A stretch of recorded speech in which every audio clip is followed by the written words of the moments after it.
Hello student, मैं रमेश विश्वकर्मा। हम लोग पढ़ रहे हैं Uttar Pradesh police SSC GD RPF SI का मैथ का क्लास। ओके भाई, जैसा कि आप जानते हैं कि उत्तर प्रदेश पुलिस की वैकेंसी आ चुकी है।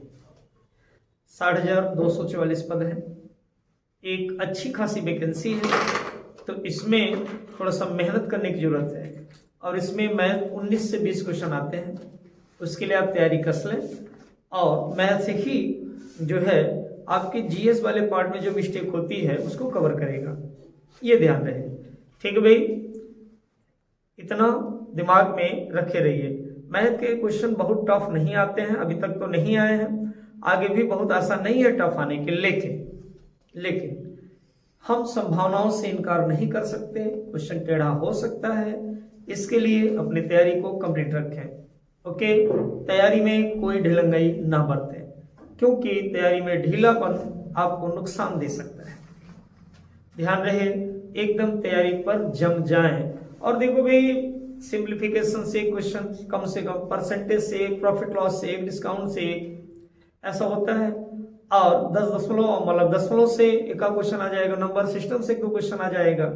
ऐसे ही मेंसुरेशन 2D 3D से के क्वेश्चन आ जाएंगे, चाल समय से और काम समय से के क्वेश्चन आ जाएंगे, एवरेज से आ जाएगा, रेशियो से आ जाएगा। ऐसे एक क्वेश्चन 2-2 क्वेश्चन पूछे जाते हैं। ओके, तो अभी हम थोड़ा सा और परीक्षा पास आ जाएगी तो मैक्सिमम सिलेबस की बात करेंगे कि किस टॉपिक से मैक्सिमम क्वेश्चन बन सकते हैं, बनते हैं। ठीक, तो आइए हम लोग परसेंटेज शुरू किए हैं तो परसेंटेज की बात करते हैं। अभी हम लोगों का फोकस मेन जो वैकेंसी है उस पर रहेगा। ठीक है, आप इतना पढ़ करके भी बड़े आराम से यूपीपी की परीक्षा को दे सकते हैं। तो आइए शुरुआत करते हैं। हम लोगों ने परसेंटेज शुरू किया है, जिसमें ये 5वीं वीडियो है परसेंटेज की। ओके, आइए शुरू करते हैं परसेंटेज का। देखो, इसमें कुछ बातें हम जरा ध्यान दें। परसेंटेज की बात हम लोगों ने क्या कर लिया है, ठीक भाई, परसेंटेज की क्या बात कर लिया है, हल्का सा उसकी चर्चा कर लें। देखिए, हम लोगों ने बात कर लिया है कि किसी भिन्न को प्रतिशत में कैसे बदलें, प्रतिशत को भिन्न में कैसे बदलें, दशमलव को भी प्रतिशत में कैसे बदलें, अप्रतिशत को कैसे बदलें। ठीक है, क्लियर है? तो इस पर जरा सा ध्यान देने की जरूरत है। आइए देखा जाए कौन सा फल ठीक रहेगा। तो देखो भैया, और हम लोगों ने 2 भिन्नों की तुलना सीख लिया है, हम लोगों ने 2 परसेंटेज की तुलना सीख लिया है, कौन किससे बड़ा है, कौन कितना परसेंट ज्यादा है, कौन कितना परसेंट कम है, हमने ये सीख लिया है। कौन संख्या किसकी कितनी परसेंट है ये देख लिया है। कमी प्रतिशत, वृद्धि प्रतिशत देख लिया है। फ्रैक्शन वाले क्वेश्चन देख लिए हैं कि अगर किसी के भिन्न में 40% वृद्धि की जाए उसके अंश में और 60% वृद्धि कर दी जाए उसके हर में, तो उस भिन्न पर क्या प्रभाव पड़ेगा। ठीक भाई, इस टाइप से कुछ क्वेश्चन हम लोगों ने देख लिया है। जैसे एग्जाम्पल के तौर पे मैं लिख रहा हूं, अगर एक सिंपल से क्वेश्चन की मैं बात करूं, एक सिंपल से, अगर मैं आपसे ये कहूं कि बताइए 40 60 से, ठीक है भाई, कितना प्रतिशत, ठीक, कितना प्रतिशत क्या है, कम है। ठीक, एक हाईलाइट देख रहे हैं। फिलहाल ये से क्वेश्चन हम लोग पढ़ चुके हैं, आप पुराने वीडियो देखिए और रिवाइज करिए। तो 40 60 से कितना प्रतिशत क्या है भैया, कम है। तो कमी परसेंट पूछा ना, इसको कैसे लिखते हो आप, कमी परसेंट बराबर कितने की कमी है, 60 40 से कितना कम है, तो 60 40 से कितना कम है, 20 कम है ना। 60 40 कितना कम है, 20 कम है। अब ये बताइए 40 कम होके 60 हो सकता है कि 60 कम होके 40 हो सकता है। आप कहेंगे नहीं सर 60 कम होके 40 हो सकता है, तो परिवर्तन किसमें भैया, 60 में, और परसेंटेज में चेंज करने के लिए 100 का क्या कर देते हैं, गुणा। 20 से काटिए, 20 तिहाई 60, और जब 3 से 100 को भाग देंगे तो 33 से 1 में 3% आएगा क्या, क्लियर है? 33 से ही 1 में 3%। ठीक, फिलहाल ऐसे न्यूमेरिकल हम लोग लगा चुके हैं। तो आइए कुछ क्वेश्चन आज देखते हैं आगामी, जो हम लोगों ने प्रीवियस डे में पढ़ा था। ठीक है, आइए उसमें थोड़ा चर्चा किया जाए।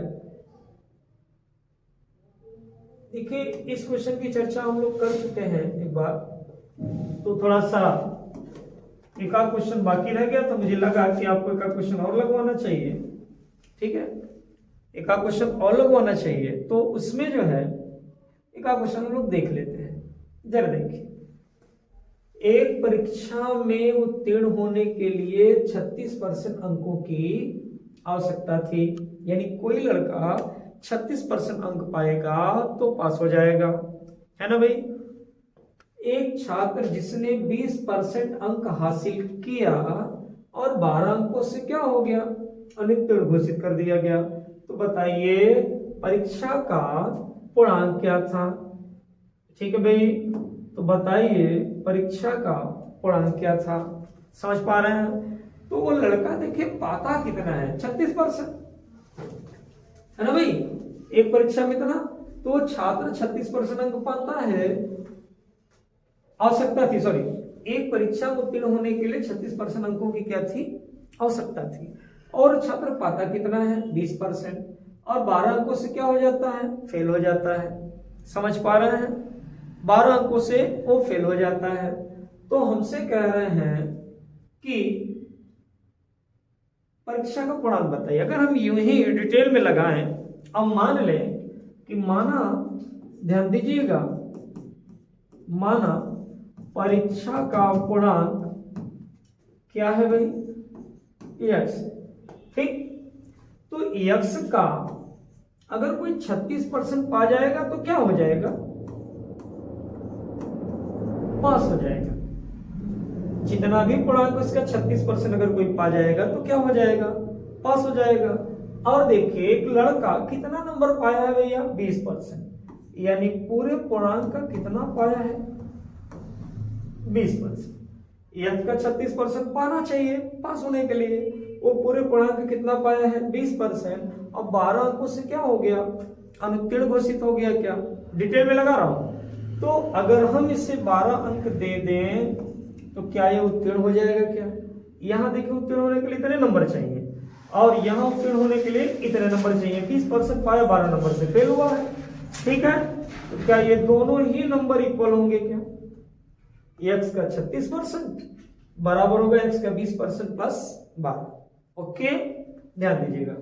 तो आप चाहे काट दें चाहे एक साइड कर दें, तो x का 36% हो जाएगा 36x बटा में 100, और ये उधर जाएगा तो माइनस 20x बटा में क्या हो जाएगा, 100।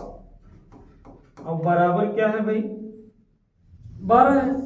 समझ पा रहे हैं, 12 है। तो देखिए हर बराबर है तो अंशों को डायरेक्ट घटा सकते हैं क्या, तो 36 में से 20 गया भाई, 16x बटा में क्या, 100, और बराबर क्या, 12। जैसे भी कटपिट करना चाहे, 4 चौके 16 और 4 3 12 हमने काट दिया। अब 4 से देखिए ये कट जाएगा, 4 1 का 4 और 4 25 100। तो x 1 का x बराबर करेंगे तो 25 3 क्या, 75। ठीक है, 75। तो परीक्षा कितने नंबर की थी, 75 नंबर की थी। हमारा कौन सा आंसर सही है भैया, ये वाला सही है, 75, option number D. Okay, clear है। इसी को आप देखिए थोड़ा शॉर्ट फॉर्म में कर सकते हैं, ध्यान दीजिएगा। शॉर्ट फॉर्म में आप कर सकते हैं इसे, देखिए कैसे सॉल्व करेंगे इसे। ध्यान दें, हम क्वेश्चन को देखेंगे। क्वेश्चन में कहा है कि एक छात्र जो है 20% अंक पाता है और पास होने के लिए कितना परसेंट चाहिए, 36। तो कितना परसेंट और पाए कि पास हो जाए भाई, 36% पाना चाहिए, 20% पाया है तो फेल क्या 16% हो गया क्या, क्यों 36% पाना चाहिए पास होने के लिए और 20% पाया है, तो कितने परसेंट से फेल हो गया, 16% से। क्या 16% से वो छात्र फेल हुआ है, और कितने नंबर से फेल हुआ है, 12 अंकों से।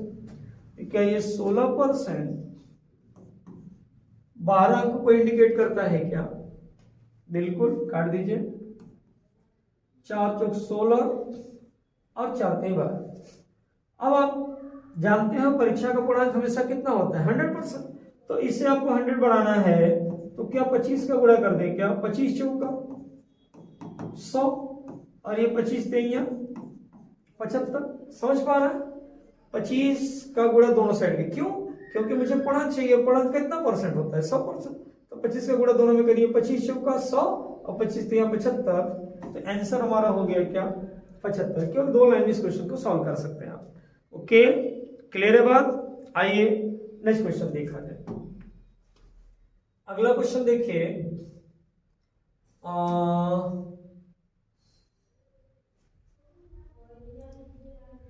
ये देखिए एक सिंपल सा, यदि ए का वेतन बी से 10% कम है तो बी का वेतन ए से कितना प्रतिशत अधिक है। एक सिंपल सा क्वेश्चन, ध्यान देना भैया।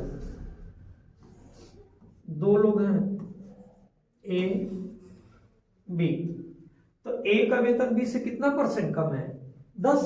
तो सीधा सीधा बी का वेतन 100 और ए का कितना भाई, ए का कितना 90 मान लिया जाए। अब आप कहेंगे सर 90 क्यों माने? अरे भाई ए का वेतन बी से 10% क्या है कम है। अगर बी को हमने 100 मान लिया, बी का वेतन 100 मान लिया तो ए का 10% कम मानिए। 10% कम मानेंगे तो क्या होगा 90 ही तो होगा। इतना हो गया। अब कह रहे बताओ बी का वेतन ए से कितना परसेंट अधिक है। तो हमको निकालना क्या है अधिक प्रतिशत। अधिक प्रतिशत तो बताइए बी का वेतन ए से कितना ज्यादा है, इससे ये कितना ज्यादा है 10 ज्यादा है क्या। तो जो शब्द यहाँ लिखा जाता है उसी की वैल्यू यहाँ 10 ज्यादा है। ठीक, अब आप मुझे ये बताएं अधिक परसेंट पूछा है तो नीचे 100 लिखा जाएगा कि 90। तो आप कहेंगे सर बहुत कंफर्म नहीं है। तो देखो दिक्कत नहीं है भाई, ये देखिए कि कौन बढ़ सकता है। अधिक मतलब बढ़ना, तो 90 बढ़ के 100 हो सकता है कि 100 बढ़ के 90। तो आपका जवाब सीधा होगा नहीं सर 90 बढ़ के 100 हो सकता है। तो नीचे क्या रख दें 90 रख दें। बाकी परसेंटेज में चेंज करने के लिए भाई 100 का गुणा, अब एक एक जीरो कट गया और 9 का भाग दे दीजिए 100 में। 11 9 99, 11 से 1/9% आएगा क्या। इस हिसाब से देखा जाए तो हमारा कौन सा ऑप्शन सही है भाई, ऑप्शन नंबर बी।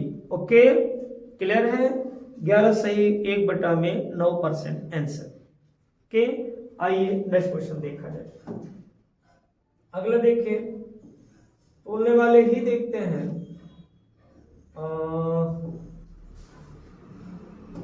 देखिए एक क्वेश्चन ये वैसा ही, यदि महेश का वेतन, यदि महेश का वेतन होता है, वेतन नहीं होता भाई फिलहाल, दिनेश से 25% अधिक है तो दिनेश का वेतन महेश से कितना % कम है। सेम क्वेश्चन है ना। तो आप सीधा सीधा लिख सकते हो, ऐसे लिखो। और पहले कौन है महेश और फिर कौन है दिनेश। तो महेश का वेतन दिनेश से 25% क्या है अधिक है। महेश अधिक है किससे दिनेश से। तो माना दिनेश का वेतन कितना 100, तो महेश का वेतन कितना भाई 125, क्योंकि महेश के वेतन दिनेश से 25% क्या है ज्यादा है। ऐसा हुआ। तो अब हमसे कह रहे हैं कि तो दिनेश का वेतन महेश से कितने % क्या है कम है।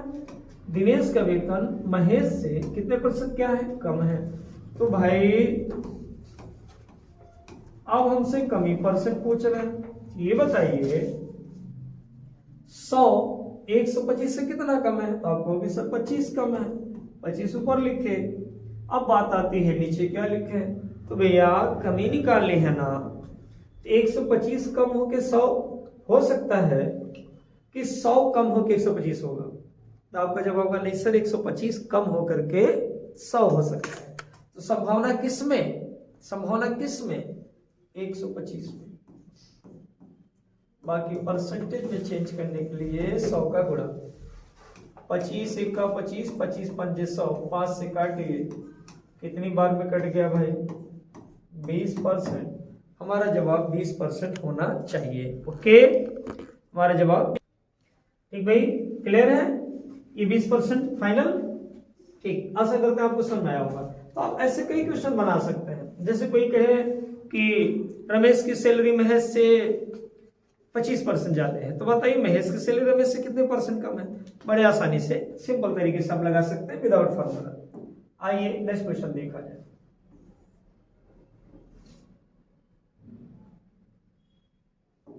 एक क्वेश्चन देखिए, ये है एक क्वेश्चन ये है, देखिए जरा सा क्या लिखा है। 1% का आय दशमलव में किस प्रकार लिखा जाएगा? ये आय नहीं होना चाहिए भाई, यहां आधा होना चाहिए, ठीक है। तो 1% का आधा दशमलव में किस प्रकार लिखा जा सकता है? जरा सोचिए। 1% का जब आधा आप करेंगे तो 0.5% होगा क्या भाई? एक का आधा क्या 0.5 है ना, तो 0.5% का परसेंटेज हटाइए, 0.5 है, परसेंटेज हटाएंगे तो नीचे क्या लगाएंगे? 100 मतलब कि 2 नंबर पे क्या लग जाएगा? डेसिमल, और बढ़ जाएगा। 1 पे पहले से है तो 5, 1, 2, 3 नंबर पे डेसिमल लग जाएगा क्या? क्यों भाई? 1 पे पहले से था, 1 पर पहले से था, 2 और बढ़ गया तो 3 नंबर पे डेसिमल लग जाएगा ना। तो कौन सा आंसर सही है? ऑप्शन नंबर सी सही है क्या? सी सही है भाई। क्लियर? बढ़े आगे, नेक्स्ट क्वेश्चन देखिए।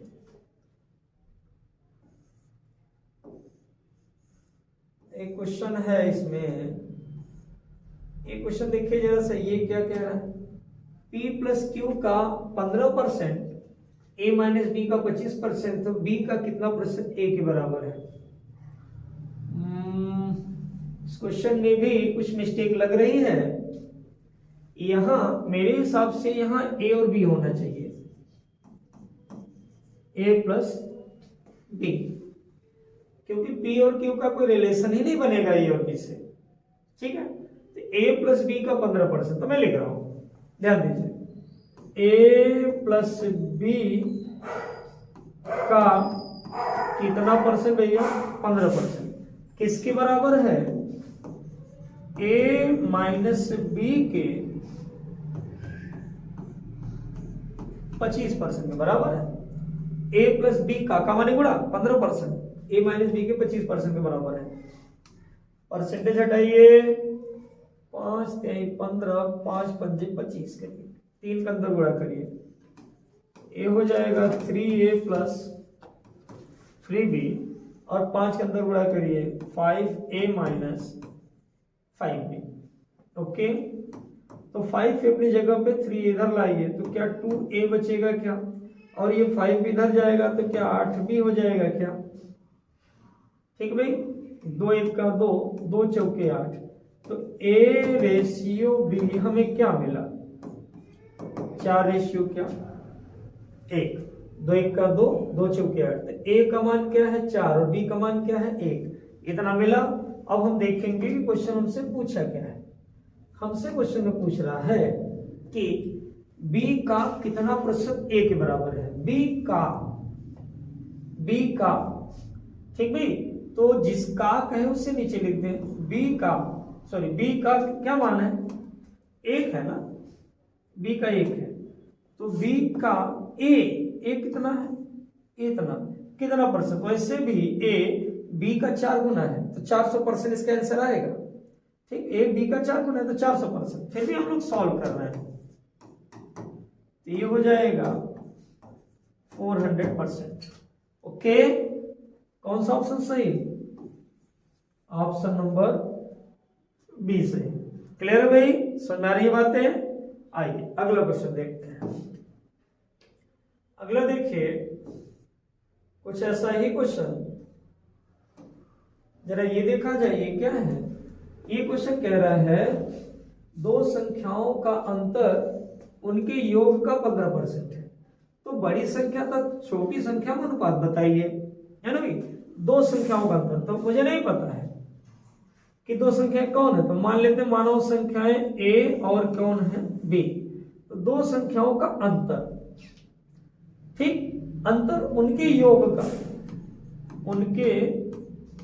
का, दो संख्याओं का अंतर उनके योग का किसके टच में है, योग के, तो का 15% मतलब 15/100 है बराबर है, ऐसा कह रहा है। देखिए दो संख्याओं का अंतर a माइनस बी उनके योग का मतलब उनके मतलब उन्हीं संख्याओं के योग का 15% है। क्लियर है? ध्यान रखें का जिसके टच में है उसी के साथ गुणा होगा। तो पहले हम बड़ी और छोटी संख्या निकाल लें। तो हमने इसमें बड़ी संख्या किसे माना है, a को या b को? ध्यान रखें हमने बड़ी संख्या किसे माना है, a को। क्यों? इसलिए कि a में से b घटा रहा है तो आंसर पॉजिटिव आ रहा है, इसका मतलब a क्या है, बड़ा है। आगे हल करते हैं, कटपट किया जाए तो 5 3 15 20 25 20 का तरह गुणा कराइए, ये हो जाएगा 20a माइनस 20b और 3 का गुणा करेंगे तो 3a प्लस 3b। एक साइड ले जाए, इससे ले जाएंगे तो 17a हो जाएगा, 20a है 3 उधर जाएगा तो माइनस हो जाएगा और 20b जब इधर आएगा तो प्लस हो जाएगा। तो 20b और 3b कितना भाई, 23b। तो a रेशियो b क्या होगा, a का मान क्या है 23 और b का मान क्या है 17। इस साइड उस साइड होते हैं तो 23/17 कौन सा ऑप्शन सही है भाई, पहला ही सही है क्या, देखिए 23/17। ओके बात क्लियर हो रही है? ठीक है भाई आगे बढ़े, आइए अगला क्वेश्चन देखते हैं। अगला देखते हैं कुछ आय व्यय के क्वेश्चन।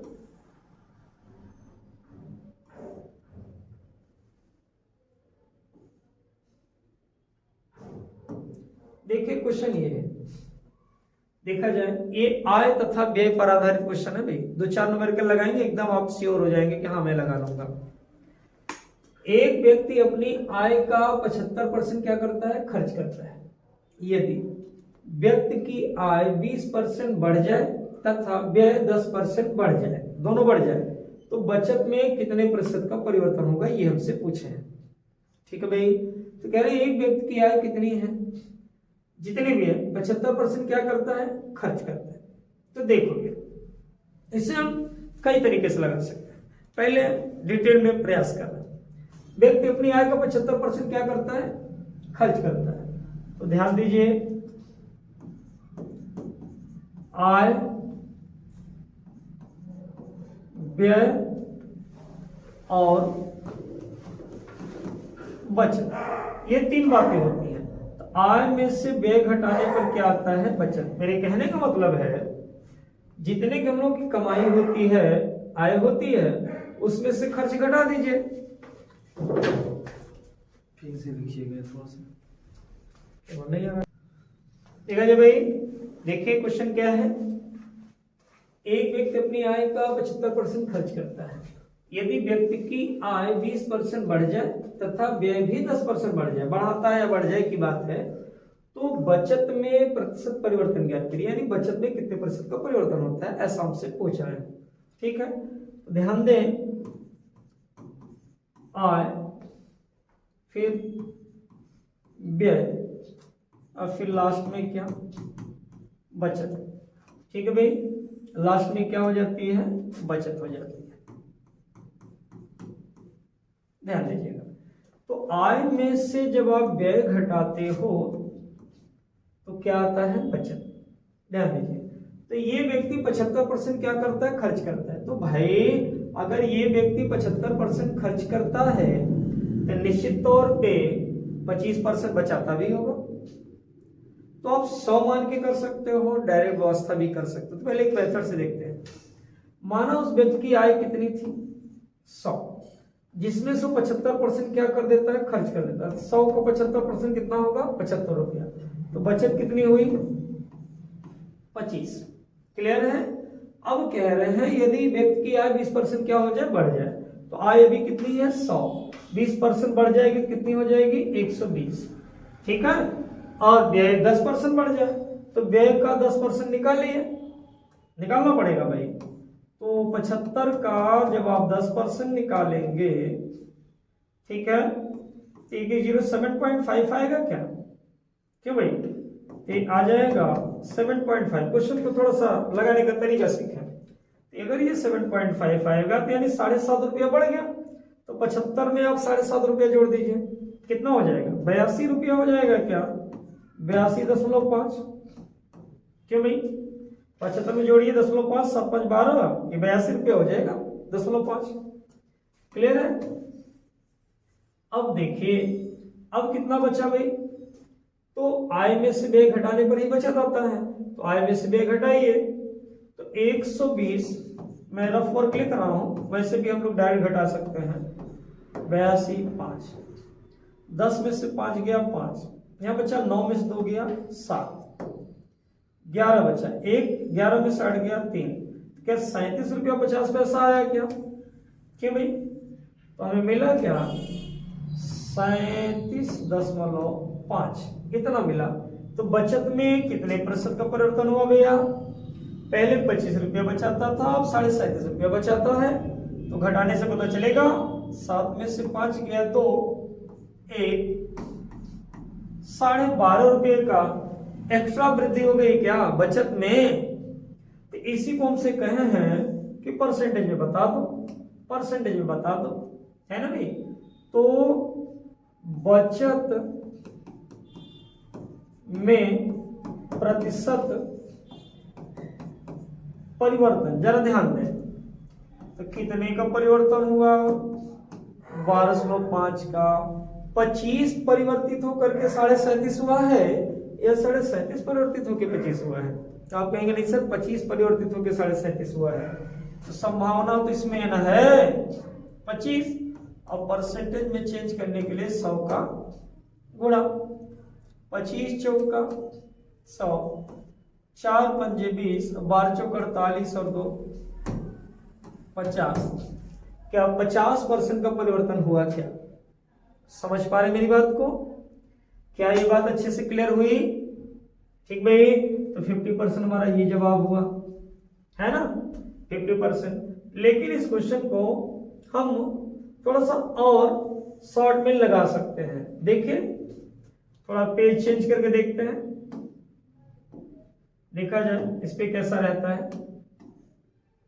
देखो भाई, ये कह रहे थे कि एक व्यक्ति अपनी आय का 75% क्या करता है? खर्च करता है। ध्यान है, क्वेश्चन दिमाग में बनाए रखिए। तो भाई 75% अगर वो खर्च करता है, तो 75% की फ्रैक्शन 3/4 होती है क्या?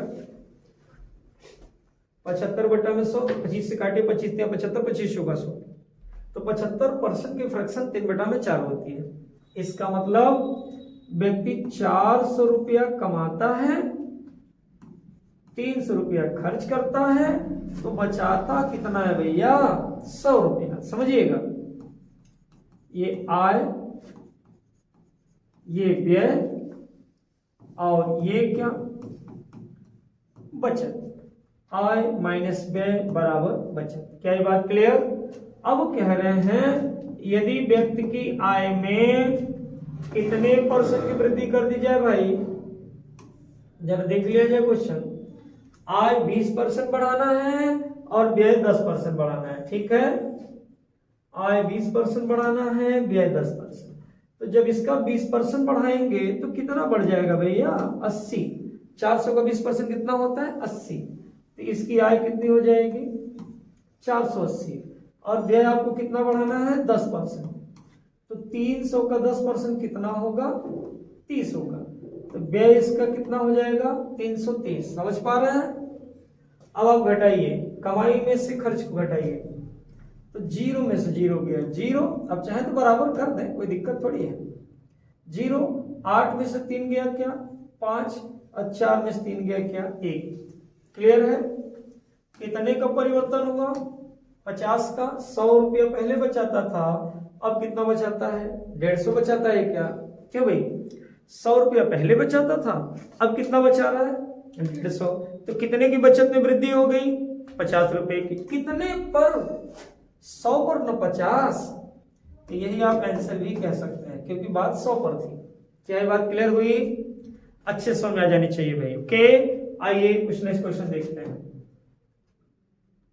एक क्वेश्चन जरा ये देखा जाए, ये क्वेश्चन क्या कह रहा है भाई, जरा समझिएगा। देखिए, एक व्यक्ति अपनी आय का 60% खर्च करता है। यदि व्यक्ति की आय 15% बढ़ाता है यानी बढ़ जाए तो बचत में प्रतिशत बढ़ता है। इस हिसाब से क्वेश्चन थोड़ा सा आधा अधूरा लग रहा है, मिसप्रिंटिंग है, तो मैं अपनी तरफ से बढ़ा दे रहा हूं। एक व्यक्ति अपनी आय का 60% खर्च करता है, यदि व्यक्ति की आय 15% बढ़ जाए तथा व्यय भी 15% बढ़ जाए तो बचत में कितने परसेंट का परिवर्तन होगा। वैसे समझिए, आय 15% बढ़ाता है तथा आप यहां लिख सकते हैं बचत भी, बचत नहीं, व्यय भी,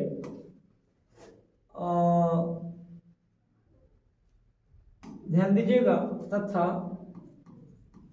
व्यय भी 15% बढ़ जाए। समझिएगा, एक व्यक्ति अपनी आय का 60% खर्च करता है, यदि व्यक्ति की आय 15% बढ़ जाए तथा व्यय भी 15% बढ़ जाए तो बचत में कितने प्रतिशत का परिवर्तन होगा।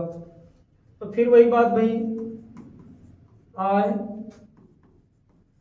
व्यय और क्या, बचत।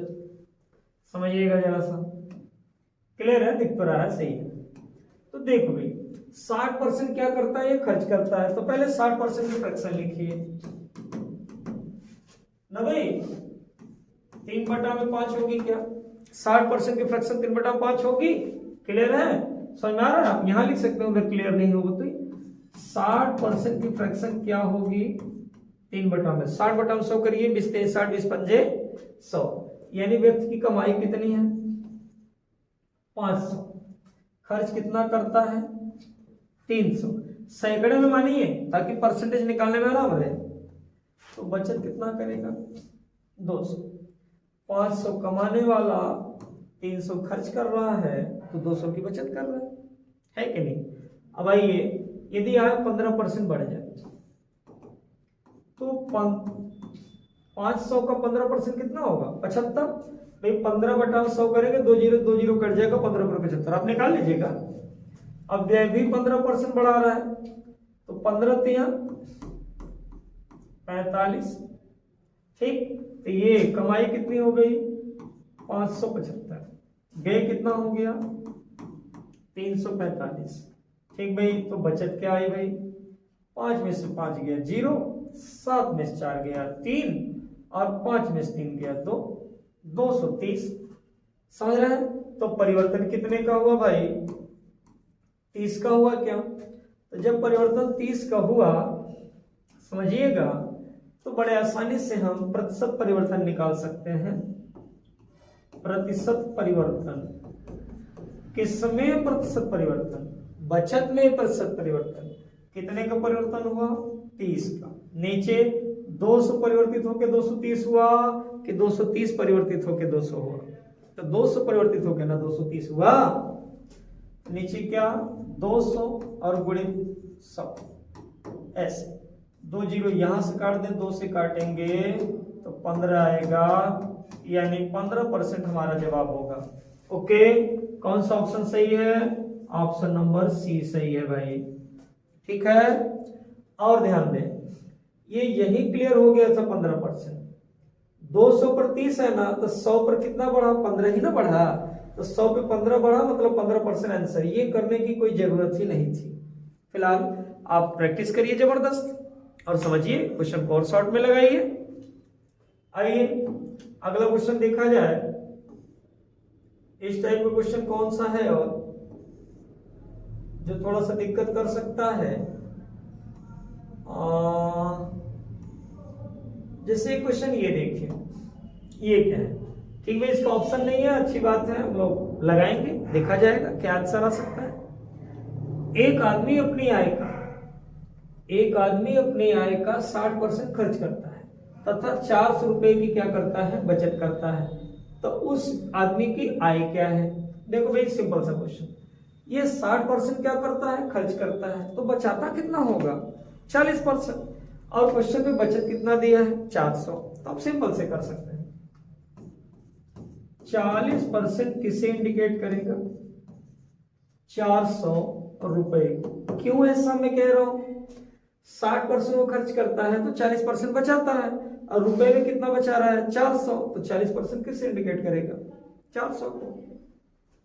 एक एक जीरो काट दिया भाई, 4 से काटा, 10 बार में कटा, तो 1% बराबर क्या आया? 4 दहा में 40, 10 रुपया। अब कह रहे हैं उस आदमी की आय क्या है? ठीक भाई, उस आदमी की क्या है? आय क्या है? तो आय जो है किसी भी व्यक्ति की, चाहे वो 5 रुपया कमाए, चाहे 5 लाख कमाए, चाहे 5 करोड़ कमाए, ठीक, आय उस व्यक्ति की हमेशा 100% मानी जाएगी। तो 1% का मान 10 है, तो 100% का मान 100 से इसमें गुणा किया तो 100 से इसमें गुणा कर देंगे, 1000 रुपया आंसर। क्लियर है ये बात? अच्छे से बात समझ में आ रही है? आइए एक क्वेश्चन और देखते हैं, फिर एक क्वेश्चन में आपको होमवर्क दूंगा। ट्राई करके कमेंट करके हमें बताइएगा कि सर इसका शॉर्ट फॉर्म में हम कैसे लगा लेते हैं।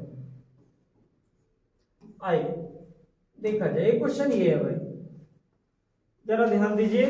ये क्वेश्चन हमें क्या बता रहा है, हमसे क्या पूछ रहा है, ठीक है? जैसे देखिए, ये क्वेश्चन कह रहा है कि एक व्यक्ति 13,500 रुपए में से 9,000 रुपए की क्या करता है? बचत करता है, ठीक है? एक व्यक्ति 13,500 रुपए में से 9,000 रुपए की क्या करता है? बचत करता है।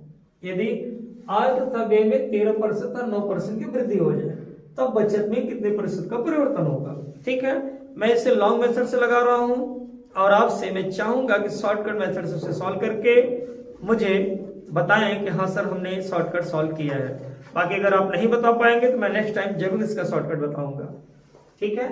देखिए पहले मैं लॉन्ग देखता हूं। आय, व्यय और बचत, आय माइनस व्यय बराबर क्या? बचत। ठीक है भाई, क्लियर है? सब दिख रहा है? तो 13,500 रुपया कमाई है उसकी, 13,500 रुपये उसकी इनकम है, 9,000 क्या करता है? बचत करता है, तो फिर व्यय करता है, तो बचाता कितना है वो? 4,500 रुपया बचाता है क्या भाई? क्या भाई वो 4,500 रुपया बचाता है क्या?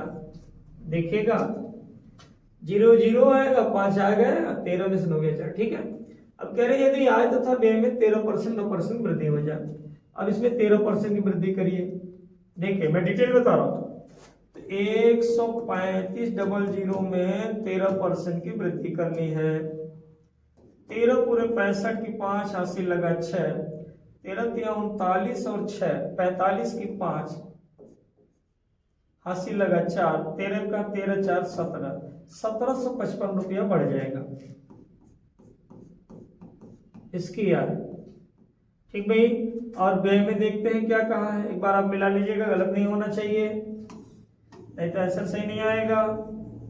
अब व्यय देखते हैं, व्यय में कितने परसेंट की वृद्धि होनी है भाई? 9% की। तो 9,000 का 9% निकालिए, 2 0 9 9 81, 810 रुपया बढ़ गया क्या? 9%, ये 810 रुपया बढ़ गया, ठीक भाई? 810 बढ़ गया, तो देखिए जोड़ा जाए तो 5 5 7 5 12, 3 1 4 1 5, ये 15,255 आया क्या? 5 5 7 5 12 को हासिल लगा 1, 3 1 4 1 5 1, इतना। इसमें 810 जोड़िए, 9,810। अब हम देखते हैं बचत क्या है, घटाते हैं। 5 का 5 ही 5 आ जाएगा, ये 5 में से गया 4 आ जाएगा, ठीक भाई? यहाँ क्या 2 है, तो 12 में से 8 गया, क्या आ जाएगा? 4 आ जाएगा। चौथे नंबर पे 14 है, 14 में से 9 गया, क्या आ जाएगा? 5 आ जाएगा। क्लियर है? तो आप देखिए परिवर्तन कितने का हुआ, घटाने में पता चलता है।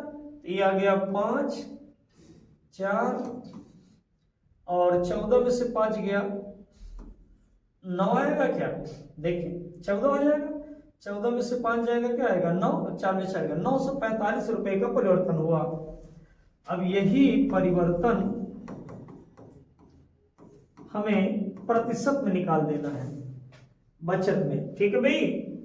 तो 945 ऊपर 4500 नीचे और गुणे 100, 2 जीरो काट दिया भाई, 5 से काटिए, 5 1 का 5 बचा 4, 5 8 40, अब 5 9 45, अब 5 9 45, तो 9 से काटेंगे, 9 दूना 18, 21% हमारा जवाब आ रहा है। Option number A 20%, 21%, option number B सही है। क्लियर है? क्लियर है भाई? मैं चाहूंगा इसे आप शॉर्टकट में भी लगाएं। एक क्वेश्चन में आपको होमवर्क दे रहा हूं इसी में से, उसे मैं लगवाऊंगा नहीं, आप इसे लिख लें, आप इसे लिख लें, ठीक भाई, और इसका जवाब मुझे बताएं। जल्दी से नोट करें। एक व्यक्ति 8,850 रुपए आय में से 5700 रुपए व्यय करता है। यदि आय तथा व्यय में 19 तथा 13% वृद्धि हो जाए तो बचत में कितने % का परिवर्तन होगा? क्लियर है?